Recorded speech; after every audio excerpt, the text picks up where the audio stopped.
If you've been watching any news this week, you will recognise what that is and where it is.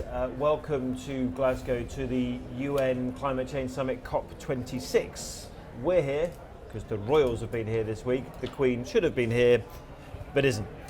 Yeah, so we found out that the Queen regrettably was unable to attend. She is on the advice of doctors, resting at Windsor Castle and only undertaking light duties. So instead of coming up to Glasgow for the summit, she recorded a video message that was played to delegates on Monday evening at a reception. Yes, the Queen pulled out, was it last week, and I think really wanted to be here. Doctors have obviously told her she can't be.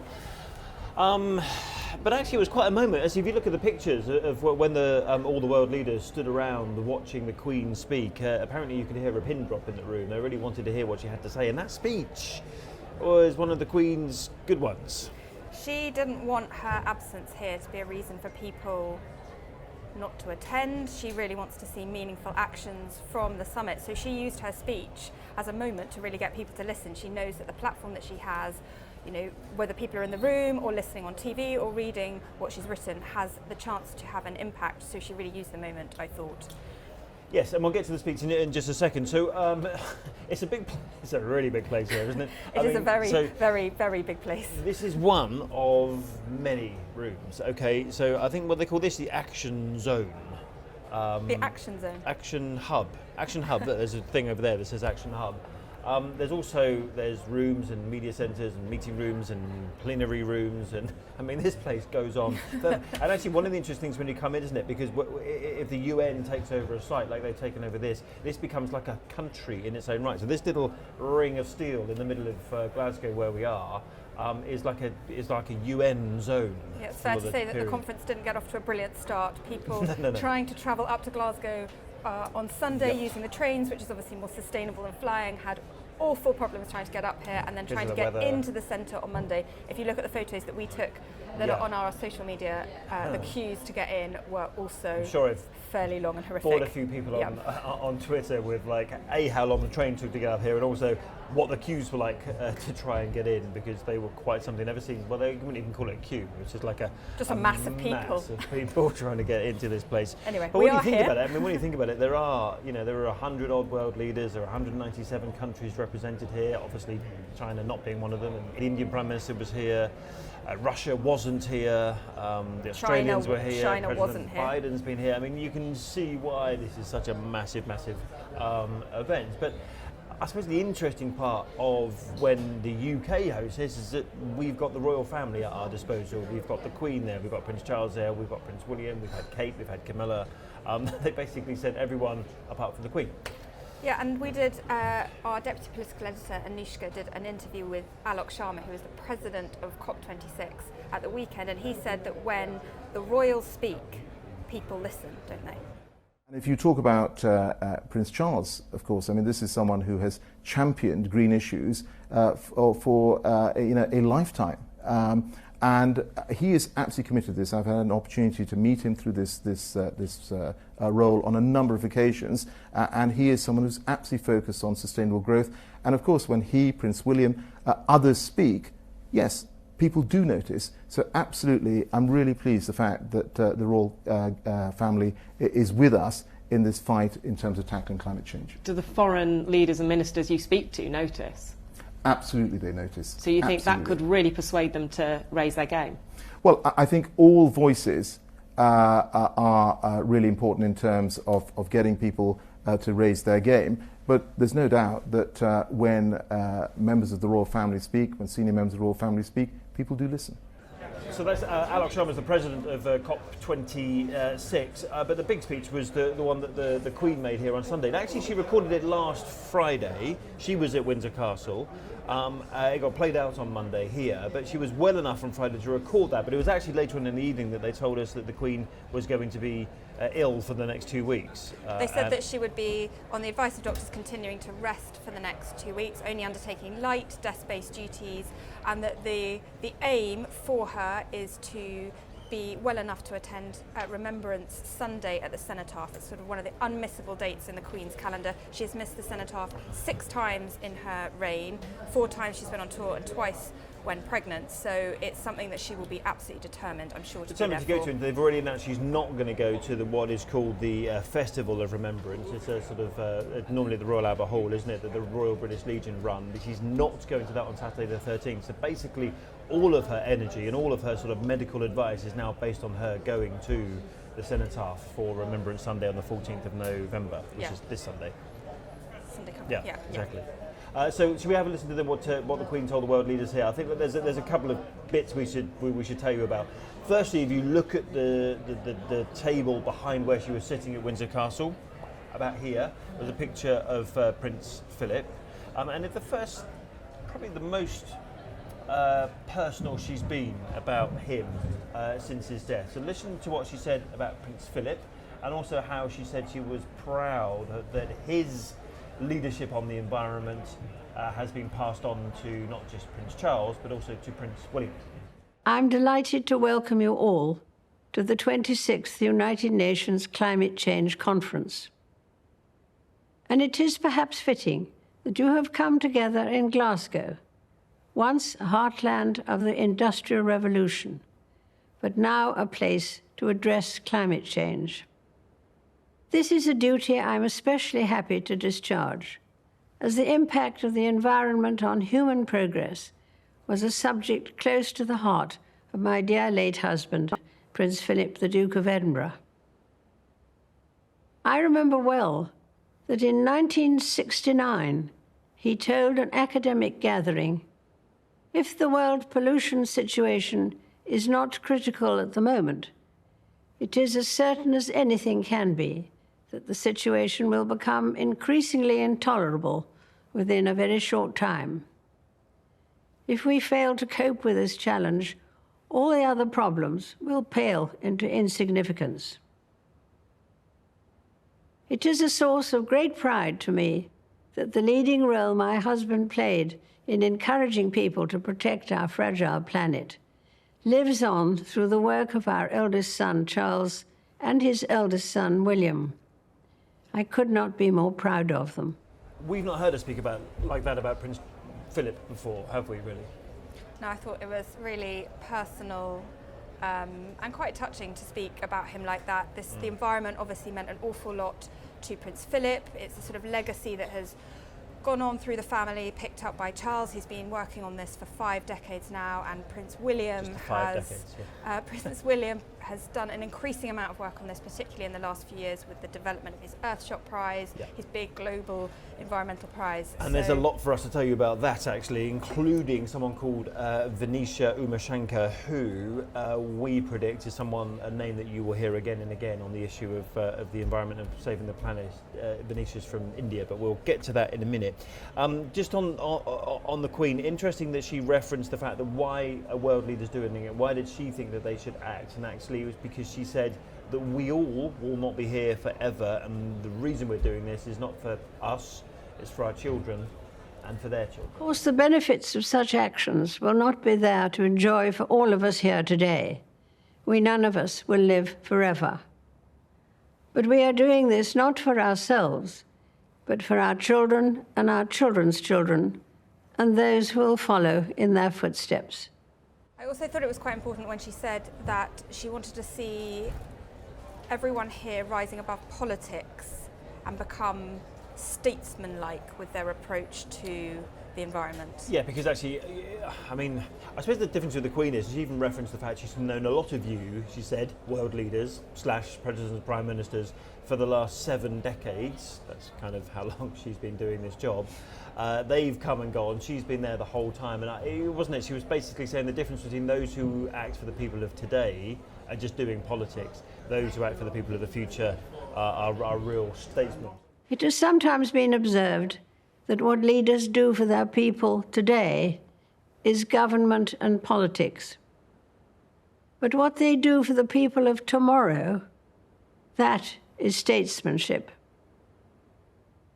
I, for one, hope that this conference will be one of those rare occasions where everyone will have the chance to rise above the politics of the moment and achieve true statesmanship. It is the hope of many that the legacy of this summit, written in history books yet to be printed, will describe you as the leaders who did not pass up the opportunity, and that you answered the call of those future generations. That you left this conference as a community of nations with a determination, a desire, and a plan to address the impact of climate change. So that all happened on the evening reception here at COP, when all the leaders were listening to the Queen. Again, at that sort of moment, I think, when Britain was pulling out the royal family in the biggest possible way that they could. I mean, the contingent was Charles, Camilla, William, Kate in the end, but I think the Queen was very much part of everything on Monday because of the speech, the 4-minute speech that she gave to the world leaders. Yeah, we talk about this soft power with the royals, this convening power that they have to kind of gently persuade and encourage people, and you can really see it at play here. They're using the royal family in a bid to try and kind of, encourage world leaders over the line in their commitment to the climate. I suppose we should probably touch on it, because every time I think we mention the world leaders, and even when Alok Sharma, the president of COP, was speaking about the Queen, and when the royal family speak, people listen.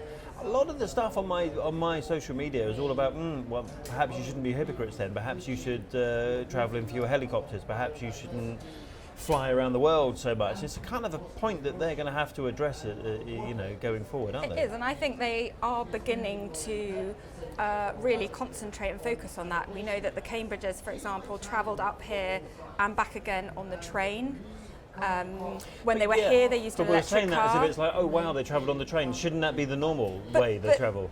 But it is a change. They normally, probably, a few years ago, would have got the helicopter up here. There is a change in attitudes to travel, and it's clearly being thought about in approaches to their engagements. They're using an electric car while they're here. They could have used something different. So I think and it was an electric car that he turned up in when we were at that Scout event, weren't we, where he went to see the Scouts, and it was it was a Jaguar I-Pace, wasn't it? An electric car that he turned up in. And actually, we've been told that he's actually got his own, because the one he used for Earthshot the week, the electric Audi, is actually his own car. So they're kind of changing the fleet. There's even a charging point, we understand, electric charging point at Kensington Palace. So things are changing.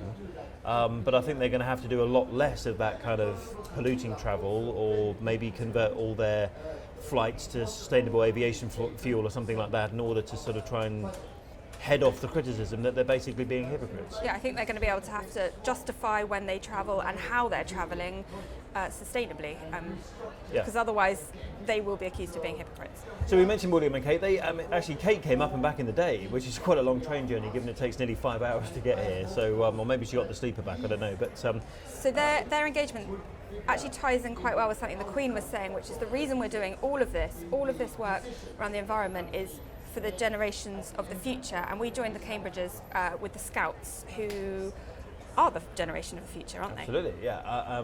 The Scouts, who are not only cooking vegan food, also making what it was called, seed cakes or seed bombs. Mud bombs, seed bombs. Essentially, so basically, you get mud, water, seeds. Soil, flour, wild flower seeds, and a bit of water, and you mix it all together, and then create seed balls that you then throw, and it's to help with rewilding of flowers. Yeah. And it's a great activity for children. We know the Duchess of Cambridge is a big believer in having children and the outdoors, helping their mental health. She always likes to say children should get their hands dirty, and she basically got her hands right into the muddy seed bomb pot. They did. They look like they're having a great time, actually. And Kate is joint president of the Scout Association with the Duke of Kent, so we've seen her do scouting engagements before. But it was a nice visual engagement, lots of activities, which was great. Yeah, and then they went to the evening reception later to listen to Grandma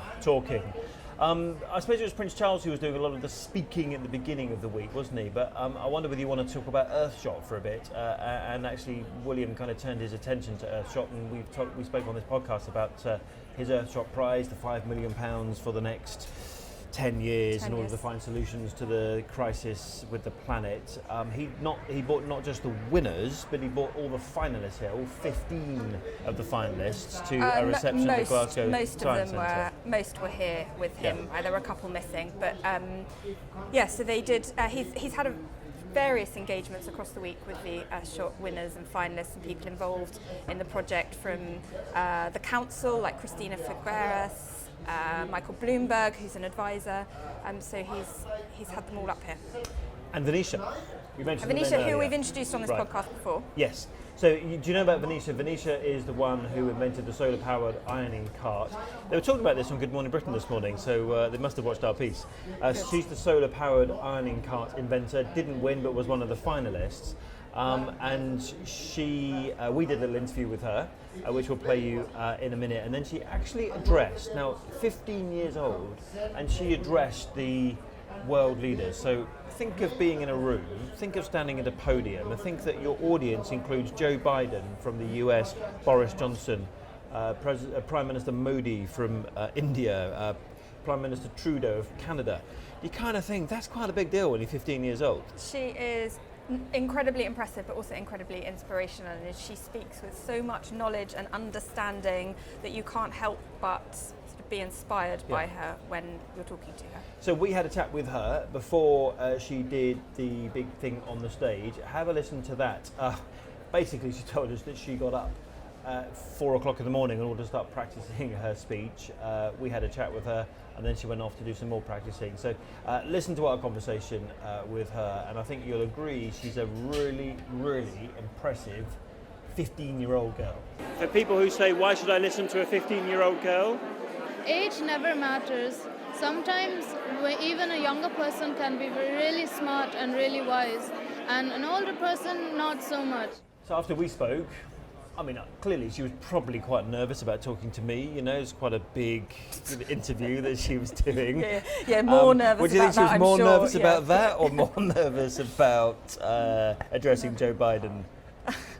The amazing thing about her, every time you speak to her, she is very cool, calm and collected. Yeah. And if she's nervous at all about speaking to anyone or being on this world stage, she really doesn't show it. Well, I was kind of like saying to her, like, are we going to hear your name in the future? And she said, yes. Yes. You're not like, I believe well, her. perhaps, maybe if people like what I say. It was like, yes, you will. And I mean, it'll be a bit trite to say, is she the future Greta?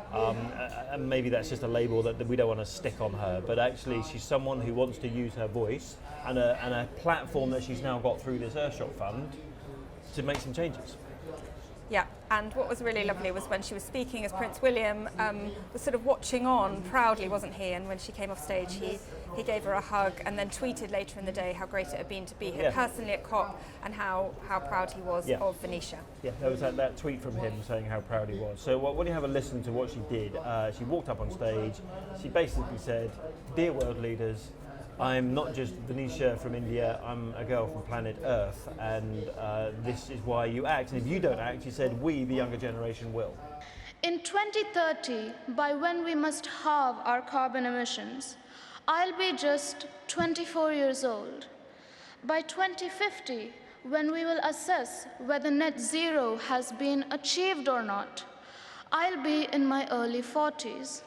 And by 2100, hopefully still going strong at 94. Me and my generation will live to see the consequences of our actions today. Yet none of what we discussed today seems practical to me. You are deciding whether or not we will have a chance to live in a habitable world. You are deciding whether or not we are worth fighting for, worth supporting, and worth caring. I invite you to join us. I invite you to stand with us. And we hope that you will give up the old ways of thinking and the old habits. But let me be clear, when we invite you to join us, we will lead even if you don't. We will act even if you delay. And we'll build the future even if you are still stuck in the past. But please accept my invite, and I assure you, you will not regret it. So, we spoke about the Queen, and the Queen spoke about how she's handed the things down to Charles and handed things down to William. Now, Charles has been campaigning on the environment for 50 years, since 1971 or so. Something that was acknowledged, actually, he's had various bilateral meetings while he's been here, along with big engagements, and one of the bilaterals was with Joe Biden, wasn't it? And he noted how much work the Prince has been doing in this area. He needs you badly. Oh, you're very kind to say No, so. not just saying it. Yeah. The whole thing going. That's how it all started. Interestingly, Joe Biden was asking after the Queen, because he saw the Queen obviously when he was at the G7 back in the summer, and Prince Charles says he's very disappointed not to be here. Very disappointed, and said that he would pass on his good wishes. His good wishes. And Joe Biden, of course, went for tea with the Queen at Windsor Castle after the G7. Yeah. So it's kind of like, this is kind of like Prince Charles's perfect conference. He's got world leaders all listening to him talk about the environment, which is kind of, but also, it's kind of like a culmination of all of his work. Finally, also, years. it feels like on the same page as him as well. So it feels like some of them are. Yeah, some of them are on the same page as him. Yeah. Yes. Yeah. You know, with the possible exception of India, who's not going to go carbon neutral until 2070. Well, net zero, sorry, until 2070, which is kind of 20 years after everyone else. Anyhow, I mean, you know, but people are taking Prince it Charles seriously. does have very good relations with India. It's a Commonwealth country, so you know, and he's been able to have these bilateral meetings. He had a meeting with Mr. Modi as well, didn't he? When they greeted each other. And Scott Morrison, he's had one with. He's had lots across the week. Yeah. So we'll show you some pictures. If you're watching on YouTube, then you'll see the pictures of him meeting Mr. Modi, Prime Minister Modi. Also Scott Morrison, who I think was very quick off the mark, because actually, remember, Australia's Scott Morrison didn't actually feel like coming, or didn't commit to coming for a very long time. Source of irritation for the Queen, perhaps, when we heard the Queen say those words a couple of weeks ago.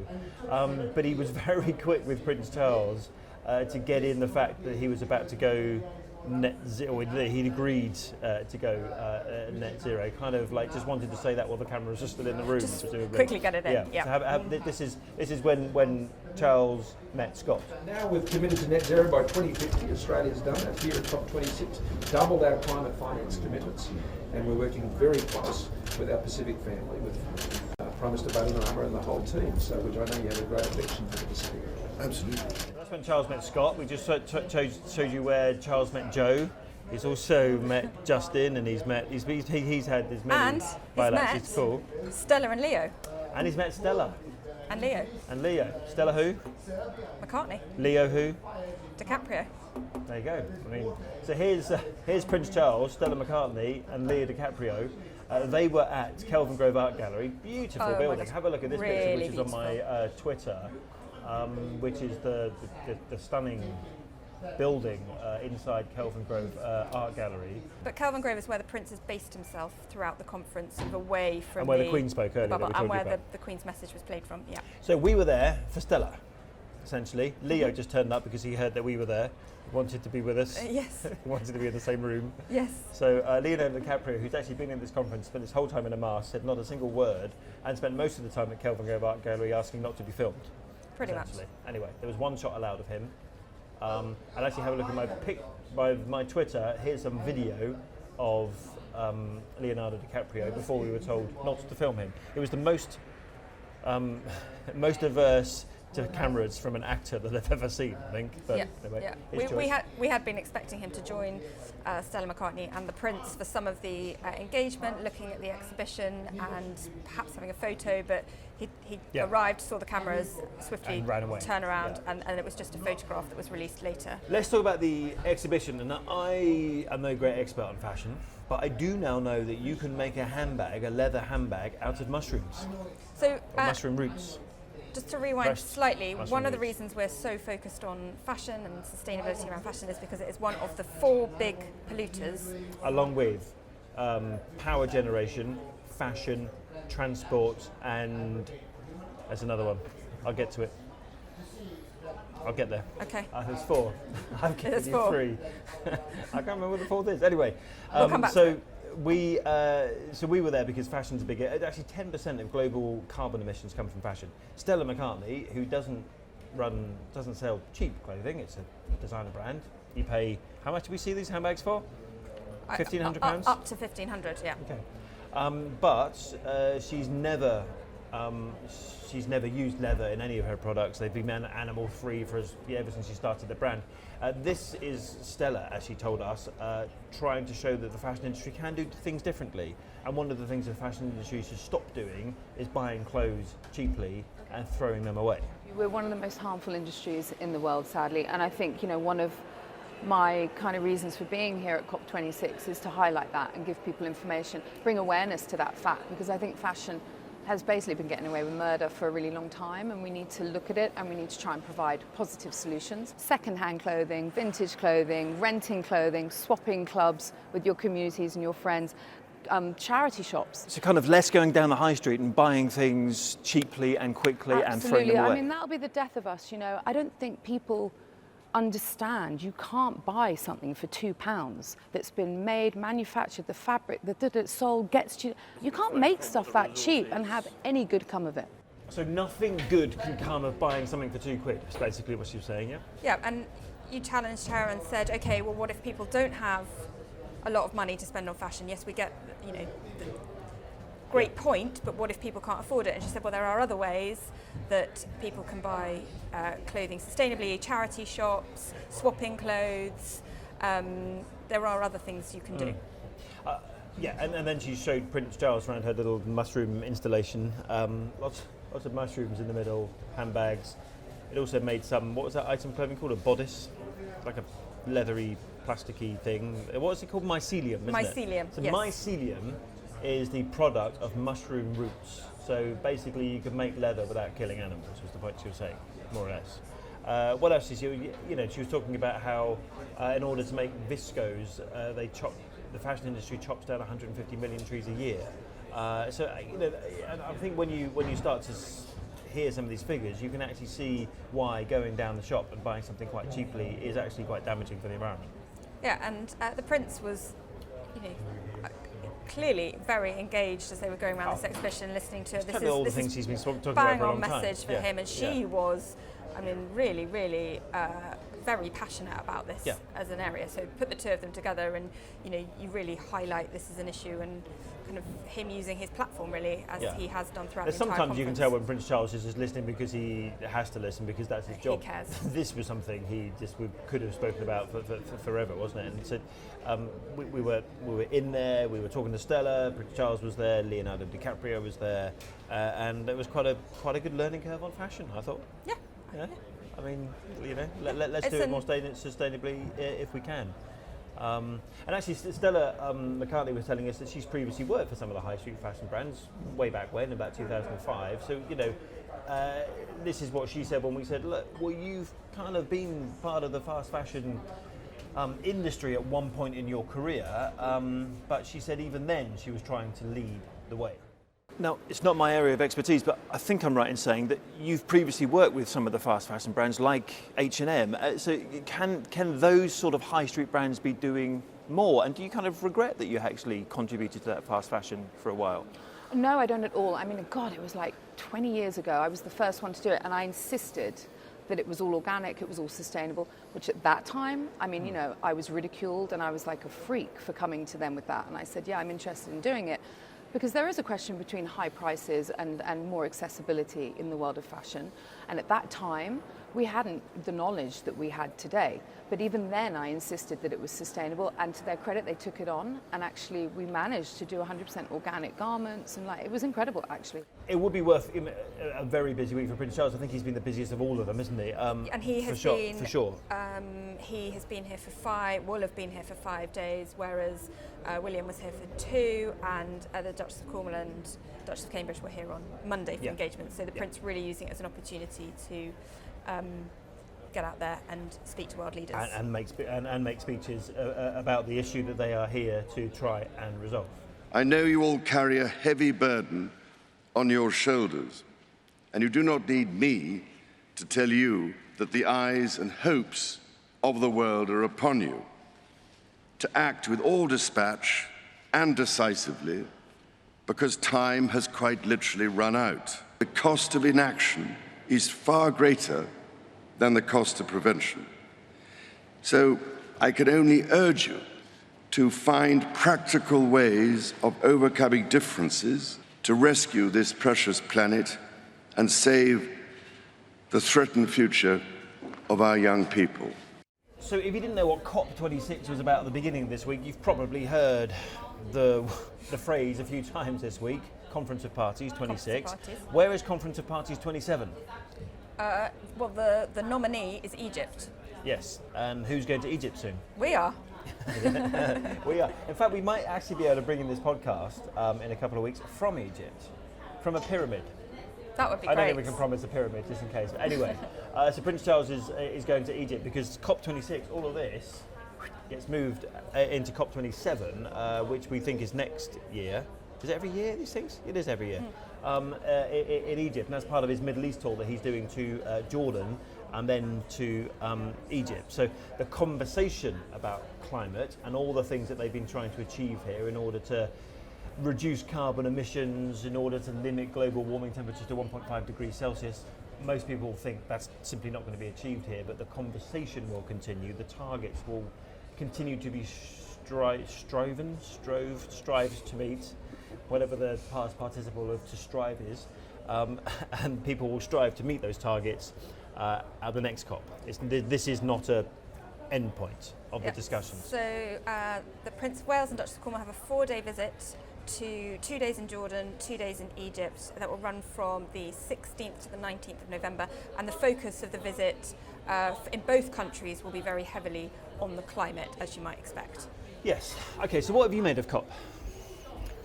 I think the royals, if we're going to talk about the royals particularly, have really used their positions. I wasn't going to ask you for your opinion on the state of the buildings or what colour the carpet was. I think the royals have used their platform not only to hold events to highlight the issue around the climate, but they're also using, as I said earlier, that soft power they have to really engage world leaders. So, and one of the things they say about the royals is they are conveners. They are conveners. You say Prince Charles is going to be in the room, or the Queen's going to be in the room, and people want to be in the room, and that's part of what they've kind of been doing and here. People really. say, what is the point in the royal family? What are they there for? And at events like this, you can really see, how they're being used. Yeah, absolutely. Yeah. So, I mean, COP moves on, of course.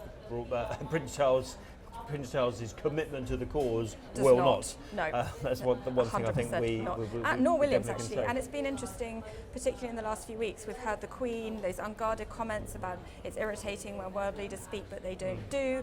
Her speech the other night, she's very much in tune with the Prince of Wales and the Duke of Cambridge, so that's sort of a collective family effort, isn't it? Maybe she sees it as a legacy from of Prince Philip. He started that work, and she kind of wants to sort of push it a little bit further on this issue now.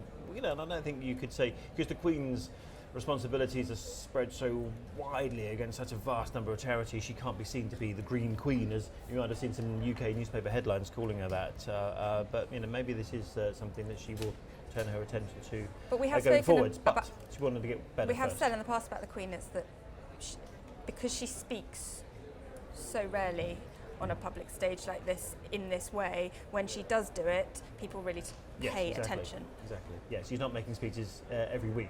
No. So I think that's important to note. We did actually, while we were here, we did have an update on Prince Andrew. We did, yes. We dialed into a court hearing in New York from... The news never stops. From Glasgow, didn't we, yesterday afternoon? So the update on Prince Andrew essentially is that there is a trial date that has been set, not an exact date because of a pandemic. They don't know how long it's going to take to swear in the jury and all the rest of it. We are talking here about Prince Andrew's civil case for the lawsuit that Virginia Giuffre has brought against him, alleging sexual assault 3 times over that he denies. However, there was a pre-trial hearing, and the judge said it's going to be if it goes to trial, and I suspect, I don't know, but the lawyers will perhaps do everything they can to make sure it doesn't. But if it goes to trial, it's between September and December. Most likely to happen between September and December next year, but we do know that his team are challenging that and trying to have the case dismissed entirely. Yeah, and there was quite a big and strong response from them last Friday when they were basically saying, well, I think they were basically accusing Virginia Giuffre, and there are extracts in the text, and there's a big thread on my Twitter feed if you want to go and find it, but extracts in the text basically saying that Virginia Giuffre is only coming after Prince Andrew because she wants the money and she's chosen someone who's a member of the most famous royal family in the world, essentially. Yeah, we've spoken before about how reputationally damaging all of this is, not only to the Duke of York but also to the wider royal family. And here they are at this important climate change environmental conference, and Prince Andrew is proving something of a distraction yet again to the work that they're trying to do. Yes, yeah. I mean, and as long as the court case is going on, then so it will continue. Which is probably why he's never going to find his way back into royal family life at all, ever. I mean, even when Prince Charles is king, he wants to slim down the monarchy. I don't think Prince Andrew will find a role in there anywhere. no matter what the final conclusion of this court case and the allegations that have been made against him. But he they did deny say all the allegations. They did say in that court case that there will be depositions, so sort of sworn legal testimony from about a dozen people on both sides, Virginia's side and Prince Andrew's side, including the plaintiff and the defendant. The plaintiff being Virginia, the defendant being Prince Andrew. Yeah. I mean, that's going to be quite a interesting submission. Next year is looking quite busy, isn't it? Because we've got the Platinum Jubilee in the summer, then this big court case if it goes ahead in September, followed by Prince Harry's memoir later in the year. So it's looking like a very busy year already. So we're talking about easy years for the royal family. I don't think they have those anymore. I don't think they do. They certainly don't. And also, in addition to Prince Andrew's civil case, there's obviously the ongoing FBI investigation and the legal case involving Maxwell's daughter, Ghislaine Maxwell, which could also throw up things we don't know. But all that is going on. So anyhow, always busy on this beat, as you well know. Always busy. How would you sum up the royal family's involvement at COP? I think I summed it up, didn't I? Busy. Busy? Busy. Busy. Lots of them kind of did what they said they would do, got round the whole problem of the Queen not being here. Yeah, and I think, you know, the Queen was on the front page of every national newspaper the day after her speech. So, you know, the fact that she couldn't be here and, you know, that was regretful for her that she couldn't be here, but the fact that she could still do a message, it still was as strong, I think. Yeah, certainly quite a big moment of the week when the Queen spoke on Monday. Next week, the service returns to normal, presumably, London. Yes? Correct, at this stage. Yeah, there was no podcast last week, apologies for that. I had COVID and sort of wasn't able to speak, so generally a podcast is better when you can speak, we find. Yeah, I find. Normal service next week, and the one after that, well, who knows? We might be sitting here rather than having a globe behind us. We might have a pyramid. A pyramid. That would be actually, nice. It's quite good. Actually, can I ask the camera person to zoom in on the globe and see if we can find Egypt? It'd be a good way to end, because I think Egypt is about to spin round right now, just in the bottom corner of the Mediterranean there. If we can bring you a podcast from Egypt at some point, then we will do our very best. See you next week.